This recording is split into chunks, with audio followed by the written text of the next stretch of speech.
Hi guys, this is Hirosaki. This story is all about what if Naruto was part of the Avengers. Naruto left the elemental nations and wound up in a world where flying metal man, magic, and gods exist. Before we start, kindly like and subscribe to this channel and look over the description box for the author of this amazing storyline. Welcome aboard. Chapter 96, Rick Mason. Stark Apartment, New York. June 3, 2010, 1300 H local. After a quick chat with May Parker, Tony decided to give the kid a chance. He ordered one Stark tablet to the Parkers.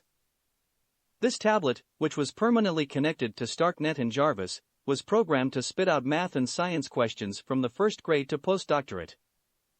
Peter Parker would have a month to answer as many questions as he can. The questions would be curated and controlled by Jarvis, making sure Peter would answer a good amount of questions in a wide range of topics so Tony could get a handle on the kid's brain. Jarvis would also provide all the references needed to answer said questions. The tablet should arrive the day after tomorrow, as Stark Industries technicians still need to make the necessary upgrades to make it more child-friendly. Nevertheless, Jarvis would just give Tony the results after the month was up. He just needs to decide what he'll do from there. She already called, huh? That was quick. I thought she'll mull it over. Naruto suddenly said from behind the Stark family, surprising them. The Starks were just having a short break after their lunch and they were hoping to have a lazy afternoon, but it looks like it ain't happening. Morgan quickly jumped over the couch and leaped towards Naruto's arms. Naruto! Where did you go last night? Morgan asked with a tilt of her head and a slight lisp. I watched a movie. Not suitable for princesses like you. Naruto countered with a bop on Morgan's nose. It's rather violent. Naruto, Pepper called out, warning him not to say too much. And that's my cue. Naruto pulled back. He carried Morgan and walked around the couch. Nat and I will be gone for a while. Maybe a week at most. What for? Tony asked. I'm not sure I'm supposed to tell anyone, but I'll probably share it after we return. Naruto replied with an apologetic smile. All you need to know is we're making a mess in the motherland. That got Tony and Pepper's attention, since it's not even a day ago when they tied up a loose end from a certain Russian. Vanko? Tony inquired. You would think so, would you? But no. Naruto answered. I just found something out while looking into Vanko. By the way, you don't have to worry about anything relating to Vanko. That's a good thing to hear. Pepper said in relief. Naruto felt Morgan pulling at his hair. Yes, Maguna? You're leaving, Naruto? Morgan asked with slightly teary eyes. Me would leave for a bit cause Auntie Nat needs help, but my lookalike will stay here with you. Naruto replied. If you really need to call me, just have Jarvis call Auntie Jess. You can handle that, can't you, Jarv? I have Miss Jones's number saved in my database. Since when? Tony inquired, a little left out. Since your wedding, sir. Didn't know about that. I asked him to take it in case of emergencies. Naruto added. And speaking of emergencies, you still have some tags I've given you, and Morgan here has her bracelet so I can show up anytime. He put down Morgan, who reluctantly let go of him. I'll whip something up for her to eat later, but after that, I'll have to go. Nat can't wait for this to get over with. He then moved towards the kitchen. Right. Let me help you. Pepper stood up and went with him. Outskirts of Astana, Kazakhstan. June 5, 2010, 1000 H local. Natasha and Naruto were quick to arrive in Kazakhstan, where Nat's contact was supposed to meet them. Naruto had argued that he could handle everything himself, but Nat was rather adamant about doing most of the job herself. He has been effectively delegated into an information source and a safety net in case things go sideways. They even went as far as using a traditional way to travel. Using aliases to jump both passenger and cargo planes to arrive in Kazakhstan relatively undetected but trackable by everyone who knows our itinerary, aka the One-Eyed Pirate and Legolas. Natasha decided to inform Fury and Barton about this particular development because taking down Red Room was her initiation mission for S.H.I.E.L.D. Of course, Naruto warned her that the Red Room has a history of working with HYDRA. The moment S.H.I.E.L.D. becomes aware that the Red Room was still operational, they might re-establish their alliance and once again fucking the world over. Good thing Fury listened. He placed Nat on vacation, effectively giving her free rein. He also filled out a backdated non-digital paperwork for mission operation in case Nat would need an extract plan. Right now, the couple was driving a closed van, which was prepared by Naruto in advance, northward towards the Russian-Kazakhstan border. They were going to meet Nat's contact at an abandoned farm 50 kilometers from the capital. Nat's contact, Rick Mason, was a former British Navy support analyst turned S.H.I.E.L.D. agent under logistics, and finally, one of the fastest rising independent contractors. He had made a name for himself from only 2 years of active service. He has reportedly been able to deliver almost any product given enough time and money. He can also introduce customers to groups or individuals who do wet work. Apparently, Naruto was the only one he couldn't reach. Rick Mason uses a debit system as a form of payment. No credit whatsoever. A client needs to deposit money into Mason's network of bank accounts. This money is what he would use to avail the customers of his services. And just like most banks, he has a maintaining balance. Anywhere from 50 grand to $10 million, depending on how reliable was the customer and the usual purchase size. You're really not going to say anything? Natasha let out after she finally gave up on thinking about it. No way. We're not going to use that thing anyway. Naruto answered while lounging on the passenger seat with his feet up on the dash. You know I could just reach out back and lift the tarp, right? Would you do it though? Natasha bit her lower lip. Her curiosity fighting her pride. That's what I thought. Naruto brought his sunglass down to his nose and looked around with his eyes. He looked towards the meeting place in particular. We're close. Your guy's good. I know. That's why Clint and I use him. The pair continued with their small talk until they reached the rendezvous spot. When they arrived, a 6-foot-tall, African-British man wearing a leather jacket, shirt, and jeans was sitting at a bench outside an abandoned home while eating an apple with a switchblade. A nondescript maroon Lada sedan was parked near him. Rick only looked up when he saw Nat and Naruto's van driving down the dirt road. Rick stood up and waited for the van to stop in front of him. Nat was the first one to get out and gave Rick a friendly hug. They knew each other during Rick's time as a S.H.I.E.L.D. agent.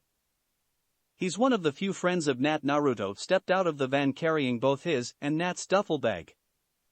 He slung both bags over his shoulder and extended his right hand towards Rick. Noah Ulmer. Naruto introduced himself. Rick Mason. Nice to meet you.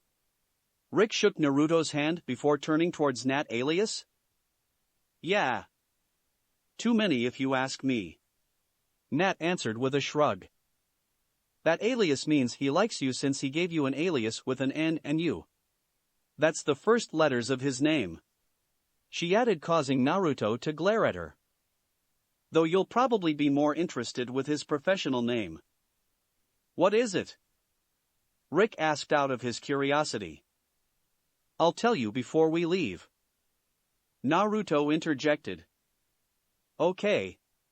Rick drawled out. Come on, let me show you guys what I got. Nat and Rick walked towards the back of the barn while Naruto trailed a few steps back. Okay. I gotta ask. Rick whispered. Who's that guy? Long story short, he's my boyfriend. I guess. Maybe fiancé would fit better. Nat and Naruto had already talked about doing an Uzumaki-style wedding. You're not giving me much here.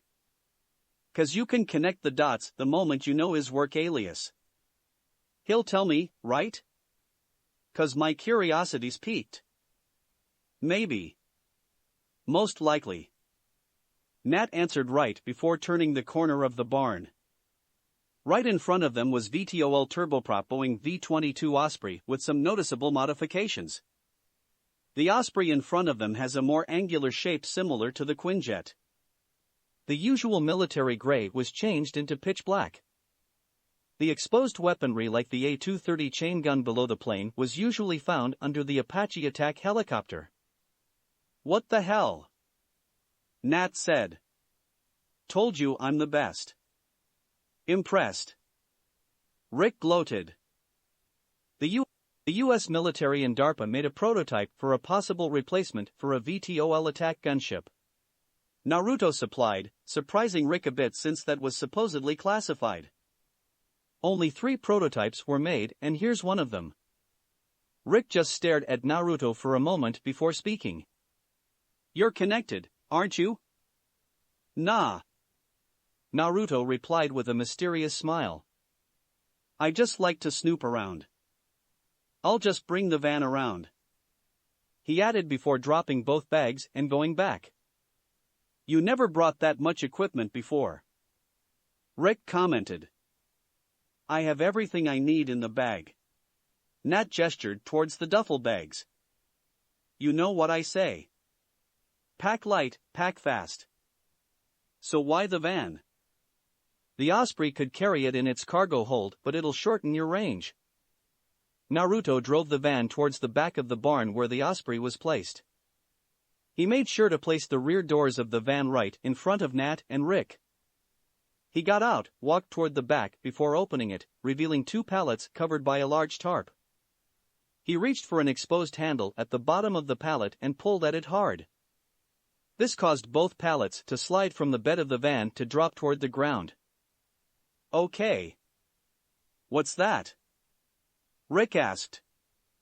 Naruto just smiled before removing the tarp, revealing 2 blocks of $100 bills. Add this to Nat's account. Naruto informed Rick. How much is that? Rick asked. $400 million of clean bills. Ha! Rick turned towards Nat. Well, that effectively quintuples your account. Where'd you get the cash? Nat asked with a raised eyebrow. Drug lords, cartels, and terrorists. You know. The usual. Naruto answered with a shrug. And that cash is all clean? I checked all 400 million serial numbers. Bullshit. Rick commented. I know, right? Took me a whole day to verify everything. So that's where all the missing SHIELD surveillance cameras and computers had gone off to. Natasha said as an afterthought. I thought you said that this guy is useless compared to you? Hey! Rick objected almost immediately while glaring at Naruto. Yeah. He's basically useless, but you know me. I support small businesses. Naruto said with a deadpan tone while staring at Rick dead in the eye. Natasha can't help but laugh hearing Naruto's serious statement. She then walked towards the duffel bags, picking them up, before going towards the Osprey. Come on. Stop kicking Rick's pride. Nat called out to Naruto. I'll contact you if I need another transport in the next few days. Naruto followed Nat towards the Osprey before remembering his word before pulling out a business card and handing it to Rick. He then jogged towards the aircraft. Rick, on the other hand, quickly looked at the card, only seeing a picture at the front. The face of the fox with 9 tails circling behind it. He quickly figured out what that means. The blonde asshole he just met was the famous/infamous Ninetails. Nat must have met him during her and Clint's manhunt. He turned the card over expecting to find a contact number but only finding a single sentence. Call Nat. Chapter 97, 7th Hell Prison. Kazakhstan/Russian airspace. June 5, 2010, 1200 H local. You enjoyed that. Maybe too much, if you ask me. Natasha stated with surety as she flew the Osprey along the Russian air defense zone. I'd be lying if I say I didn't. Naruto replied at the passenger seat. Natasha gave Naruto a sideways glance before smirking while shaking her head. You're jealous. I'm not jealous. Naruto quickly replied. Maybe too quickly for some. Aha. I'm really not. Naruto defended. He's just like you before. Using every resource, he can define me just to have the bragging rights to say that he's the first person that could facilitate contact between me and customers. I'm just gonna say that I believe you and end it at that. Nat said with a disbelieving tone. So, where are we going? I gave you the files, right? Yes, you have. Naruto looked at Nat when she suddenly paused with the sentence. He saw a relatively rare look. Natasha with an unsure expression. I know what I want. I want to save my sister, kill Dreykov, and put an end to the Red Room. If you want to just get this over with, we can head straight to the Red Room, kidnap Yelena, and blow everything sky high. Naruto told her with a dispassionate tone. Or you could aim a little higher and rebuild what you had before. It wouldn't be the same, of course, but I'll argue that it's better because it's real. He reached for Nat's free hand and looked at her dead in the eye. Don't tell me you don't want that. The moisture forming on Nat's eyes was answer enough. The small nod just further confirmed it. Then we got a gulag to visit. You can find the way, right? Nat just glared at Naruto, causing him to laugh. 7th Circle Prison, Siberia, Russia. June 6, 2010, 0200 H local. After a total of 8 hours of travel, 6 hours of which were spent in flying while 2 hours raiding Russian gas dumps spread throughout the country to refuel, we finally reached the 7th Circle Prison. One of the most isolated, hostile, protected, and dangerous gulags, and that's saying something.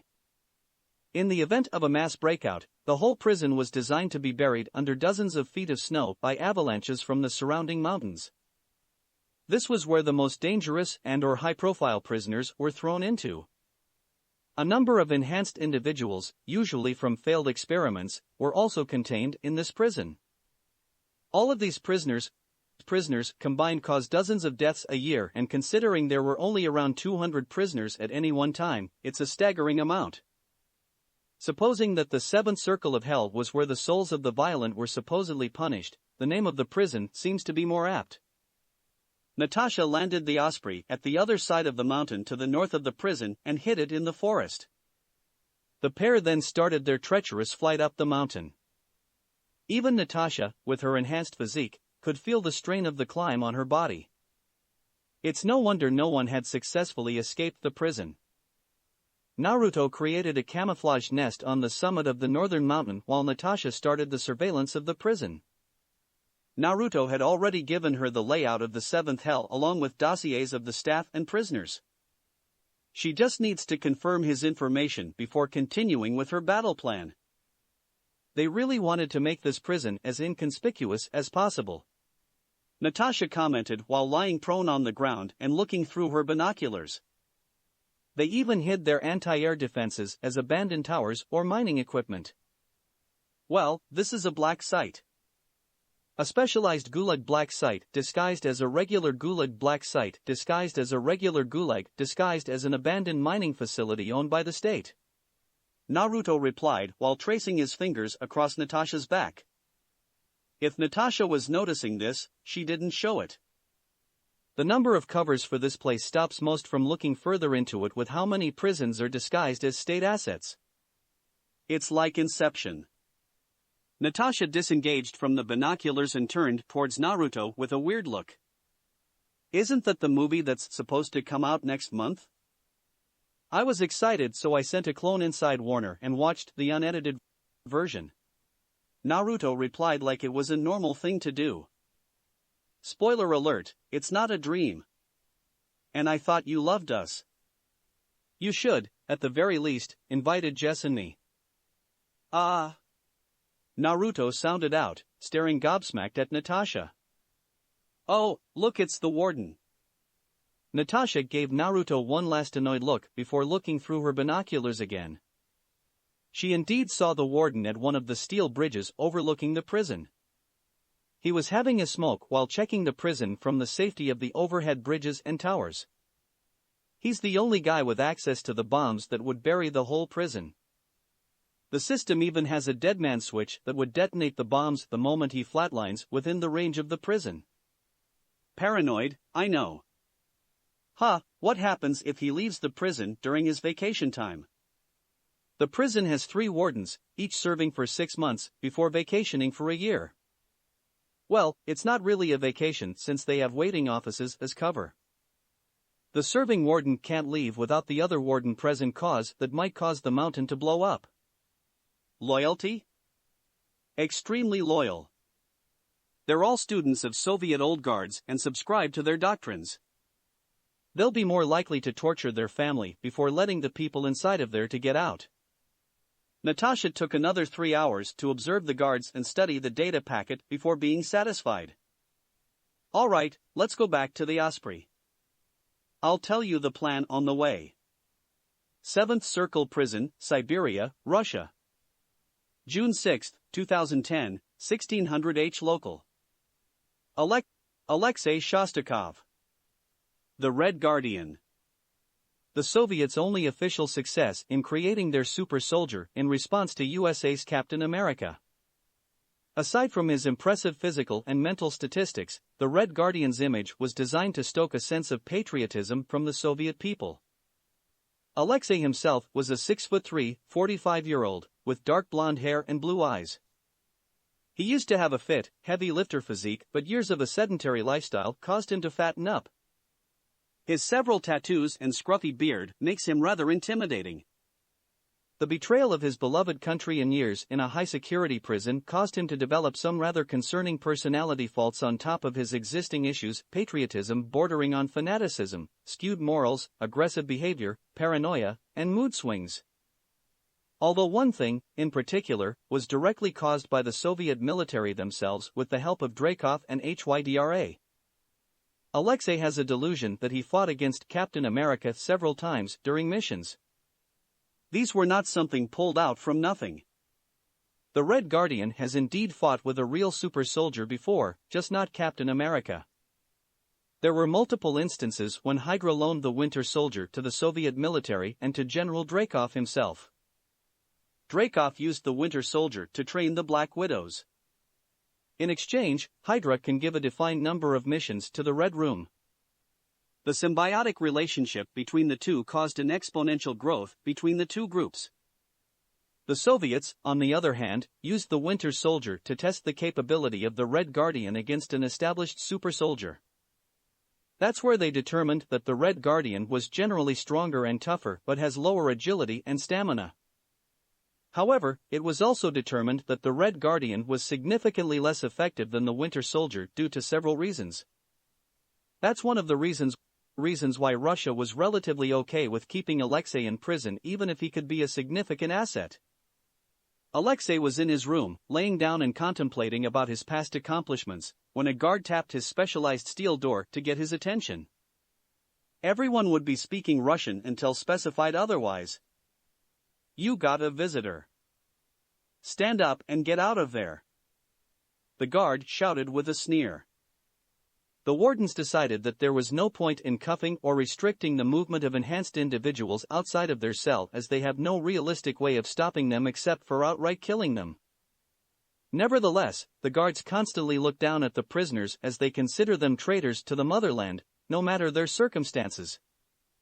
Alexei, for his part, just stood up and left his cell.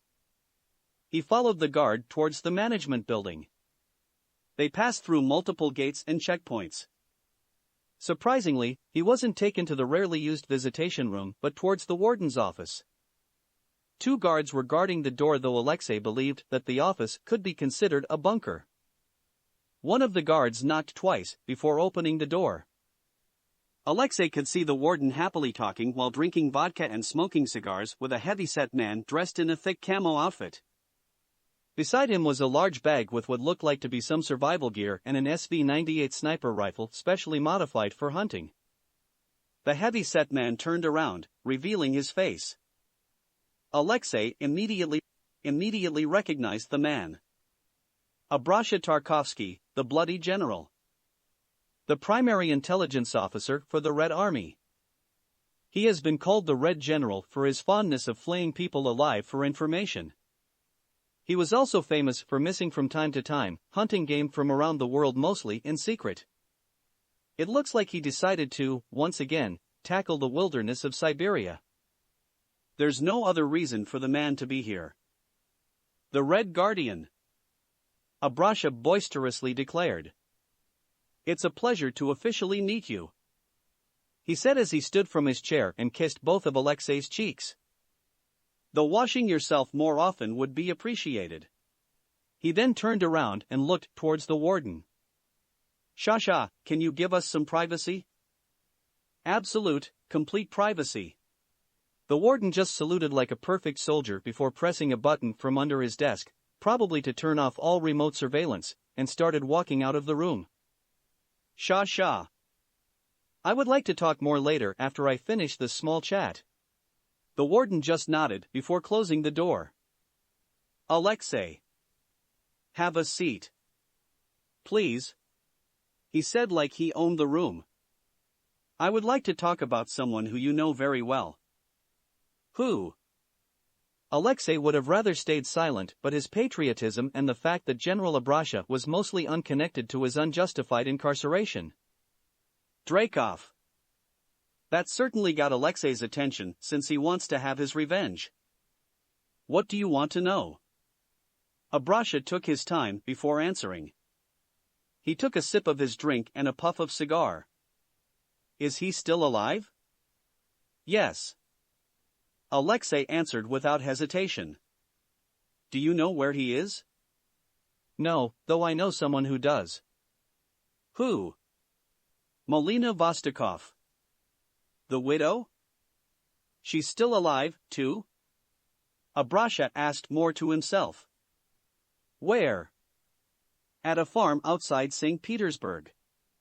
Abrasha stood up and gestured for Alexei to come closer. As soon as Alexei got closer, the general placed a hand around the nape of his neck, where he suddenly felt something pinching at the base of his skull. Worry no more, Alexei. We're going after Dreykov and we're working on getting you out. General Abrasha let go of Alexei and sat back down. You can go now and call for Shasha back. I reluctantly nodded before walking out of the room and opening the door. Make sure to listen to the voice in your head. It will guide you well. Abrasha added before Alexei left the room. After relaying to the guards what the general said, they took Alexei to the mess hall as we finished just after the dining call. They left him alone just after passing through the gate that separates the cell blocks to the management building. He sat down on one of the empty tables and discreetly touched the back of his head. That's when he felt a small bump, like a device, hidden by his long hair. He would complain about it, but General Abrasha was obviously trying to tell him something. Alexei was just about to take a bite of the thing that disguises itself as food when he suddenly stopped hearing a voice he never thought of hearing again. Alexei. Are you ready to get out? Oh, make. In this universe, the Lucifer storyline ended in 2011. Major changes occurred to the story to fit the current narrative and will be explored if I feel like expanding on the story. LAPD 7th Precinct, Los Angeles. May 3, 2012, 0830H. Agent Phil Coulson is a man on a mission. It was just 2 nights ago when S.H.I.E.L.D.'s Project Pegasus base was leveled, causing the death of 63 people, and it was just last night when he had to bring Tony Stark into the Avengers program. It's true what he said, they're way past assessments. That doesn't mean he knows why Fury sent him to an LAPD police captain to facilitate a meeting with an eccentric nightclub owner.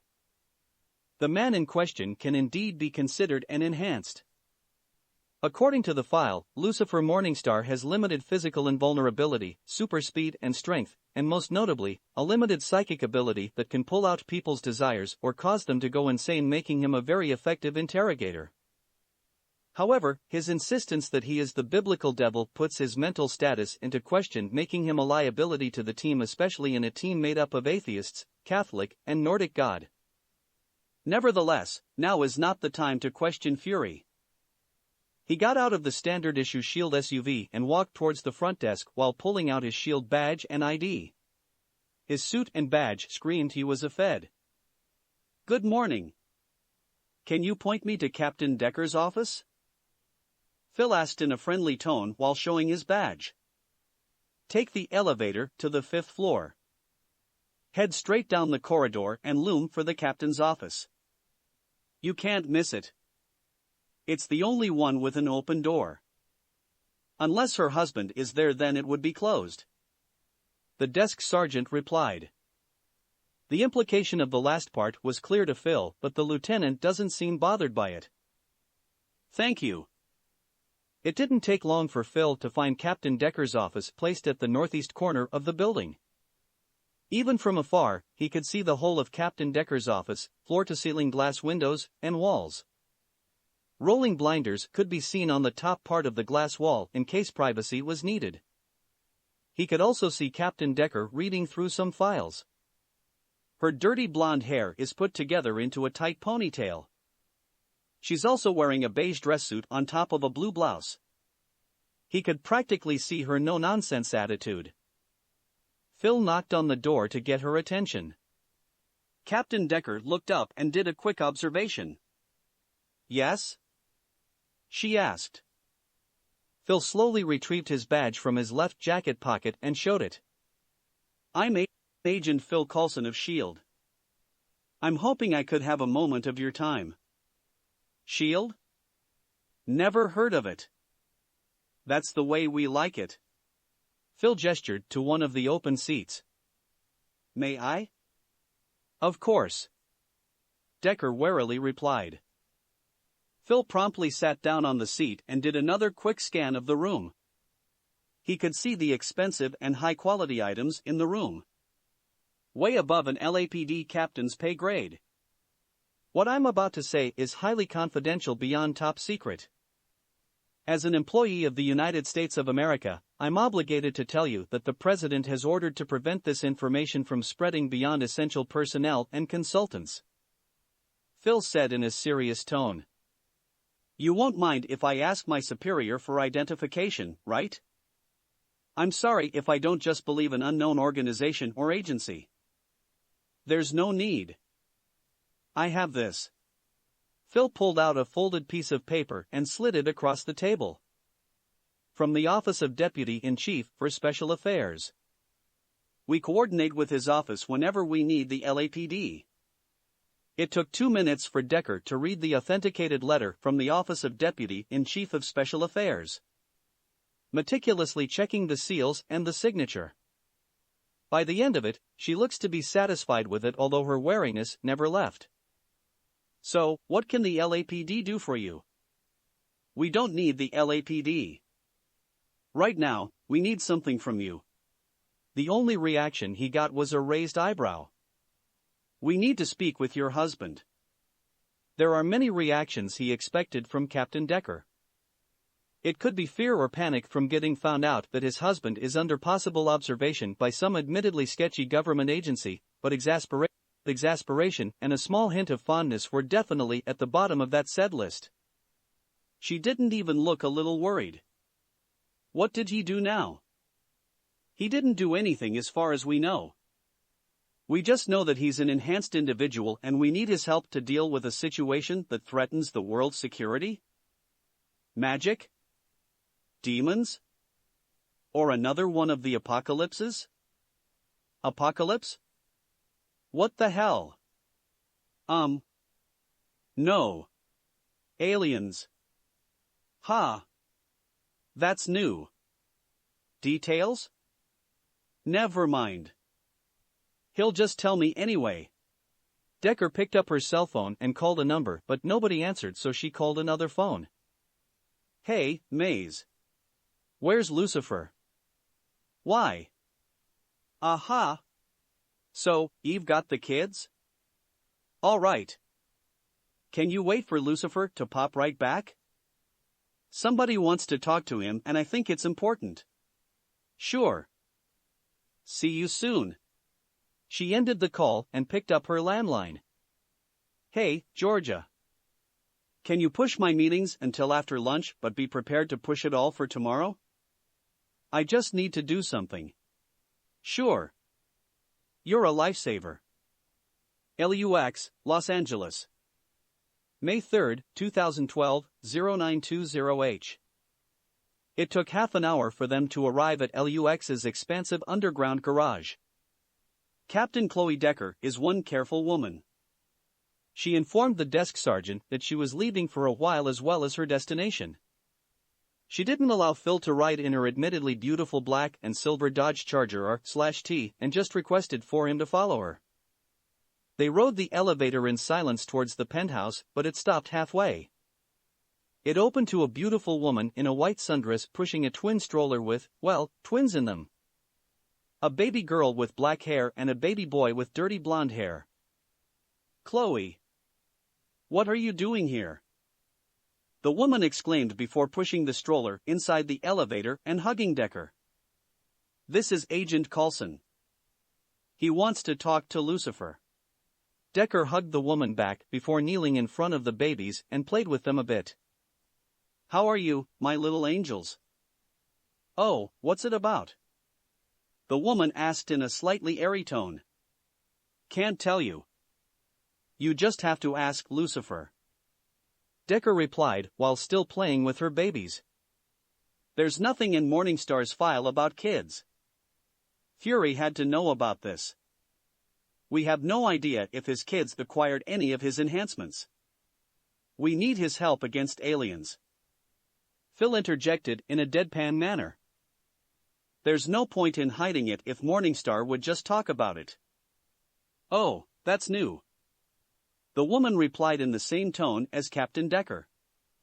The elevator continued towards the penthouse. As soon as it opened, the strong scent of sulfur and ash invaded his nose. Detective. A British-sounding man walked out from one of the hallways. It looks like he just came out of the shower. Wearing a hastily worn three-piece suit. He's a tall man with a swimmer's physique. Onyx black hair and eyes. Extremely attractive and charismatic. Lucifer. Decker said before kissing Lucifer on the cheek. This is Agent Phil Coulson. He wants to talk to you. Phil slowly approached Lucifer Morningstar. Like Captain Decker said, I'm Agent Phil Coulson. Director Fury sent me. Nicky. What does old Nick want? That's it for this reading. Hit like and subscribe for a free ticket pass going to the different worlds of anime fanfiction. Looking forward to having you on board again.